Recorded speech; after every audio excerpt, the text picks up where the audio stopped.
Hey there, I'm Lee Martin from Sportsbook Review. Do you want to bet on March Madness but don't know even how to approach all of this madness? Then you're in luck. Here's a guide on how to bet March Madness. But real quick, go ahead and give us a like, subscribe to our channel, and receive all updates regarding your sports betting needs.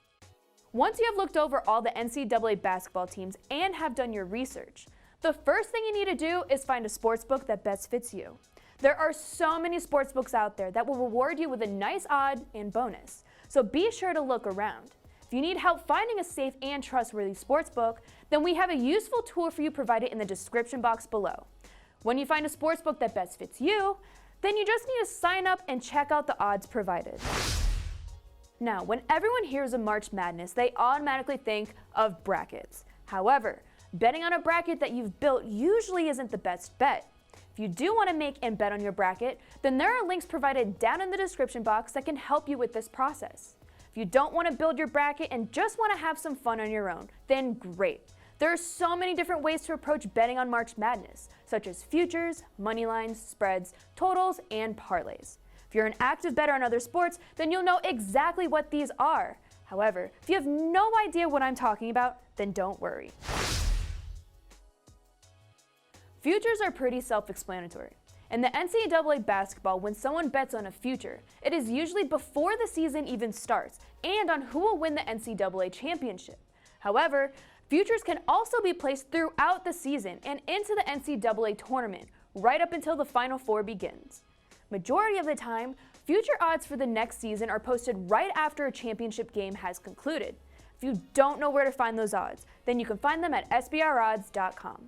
Throughout the entire NCAA basketball regular season, future odds will fluctuate depending on how well or bad a team plays. If a team is having a very successful season, then those odds will move in favor of that team. Although payouts for future bets are usually greater than a straight bet, it is more difficult to bet a future in the NCAAB compared to the NFL or the NBA. That is because there are around 60 teams in the NCAAB futures odds boards, which is about 30 more teams compared to other sports teams. So if you love a lot of risk, then you will love future bets. There are three forms of straight bets. They're money lines, totals, and spreads. When betting the money line in March Madness, no points are involved. You just have to pick the outright winner of any NCAA tournament game. If you have a winning ticket, then you get paid based on the odds that were posted at the time you placed your bet. If you place a bet on a team that is favored, then you will see a negative number representing how much money you would need to bet in order to win $100. If you see a positive odd, then that number is representing how much money you will win for every $100 you bet. For example, if you bet on Duke as a favorite to win at -200, then you're betting $200 to win $100. If Duke wins, then you will win a total of $300. If you bet on an underdog like Texas A&M with odds at +700, then you are betting $100 to win $700. If you win that ticket, then you have a winning grand total of $800. There are a few different ways to approach betting on the total of a game. One way to approach betting on the total of a game is to simply combine both teams' final points at the end of a game. You can choose whether the combined points will go over or under the line your sportsbook provides. If you choose over or under correctly, then you win your bet. You can also bet on the total of just a single team. So in other words, instead of betting whether the overall combined score will go over or under the total provided, you can just focus on the over or under of just one team. The last form of betting on a total would be betting on the total points of the first or second half of the game. And again, if you bet on the total of the first or second half correctly, then you win your bet. The last form of a straight bet is betting against the spread. All sportsbooks provide a line for each NCAA tournament game for both the favored and underdog team. A favored team will have a negative number, or in other words, you lay points on the team. An underdog will have a positive number, and that number would be added to the final score of the underdog team. For example, if you have Duke versus Lehigh, and Duke is favored by 3 points, the spread would appear as Duke -3, and you would subtract 3 points from Duke's final score. After subtracting the 3 points, if Duke is still leading in points, then you win that bet. If you bet on Lehigh as an underdog, then it would be Lehigh +3, and you would add 3 points to their final score in hopes of them having a higher score than Duke. Finally, the best way to hit it big is through a parlay. A parlay consists of at least 2 separate wagers put together. In order to win your parlay, every leg of the parlay created must come out as a winning ticket.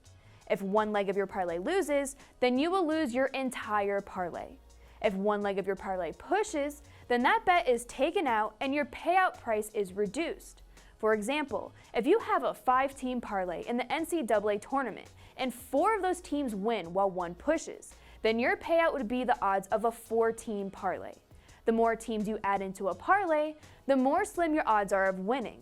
Since your odds of winning are more slim, then your payout in the end will be so much greater than just a simple straight bet.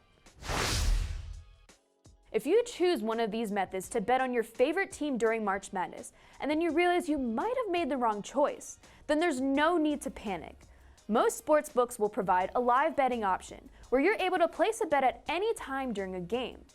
Live betting is a nice method to use because you're not restricted to only the pre-game odds that were posted. Throughout each game, the lines will move based on the current score of the game and how well or bad each team is playing. If you're nervous about betting on a specific game, then you can simply wait for the game to begin and see if it is worth the commitment and risk. If it is worth it, then get in on the action through the live betting feature. Again, there are so many different ways to bet on March Madness. Just be sure whichever approach you take best fits you. So if you haven't done it yet, then definitely head on over to sportsbookreview.com and check out all of our different pages to help you make the best bet for March Madness. Be sure to like and subscribe to our channel to receive all updates regarding your sports betting needs. Like always, I thank you guys so much for watching. I'm Lee Martin, and may all your wagers be winners.